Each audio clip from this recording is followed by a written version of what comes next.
Menjadi buron polisi sejak setahun lewat, BB Samo Rewangyo AM yang sudah maling kabel Telkom di Jalan Kapten Anwar Sastro berhasil ditangkap oleh petugas unit Reskrim Polsek Ilir Timur 1. Oleh petugas, kedua tersangka ini ditembak sikilnya karena sudah berusaha ngelari ke diri pas nak ditangkap. Juru aksinya, BB Samo RM direwangi 4 kawannya sudah manjat kabel Telkom sepanjang 50 meter make tang dan obeng. Selanjutnya kabel hasil palingan dijajuk ke keburuan sergo Rp100.000 per meternya. Dari motor ya melihat lokasi Telkom yang kira-kira sepi dan kemudian mereka melakukan aksinya memanjat kabel telepon ya, kemudian memotong dengan menggunakan perlengkapan seperti obeng, tang ya.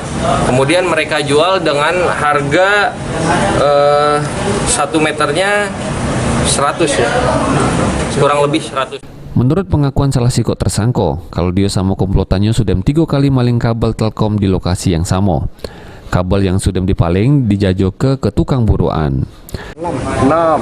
Peran kau sebagai apa? Tolong. Cak mana cara maling kabel Telkom itu? Jadi panjat. Sudah itu? Dipotong. Potong. Sudah berapa kali? 3 kali. Telkom mana pe kamu ambil? Itu semua. Hah? Itu semua. Di Anwar Sastro kalau? Kabel yang kita jual kemana, Pak? Di ini. Guna nanggung jawab ke perbuatannya, oleh polisi AM sama BB ini dijeblos ke jero tahanan Polsek Ilir Timur 1. Firman Hidayat, PAL TV.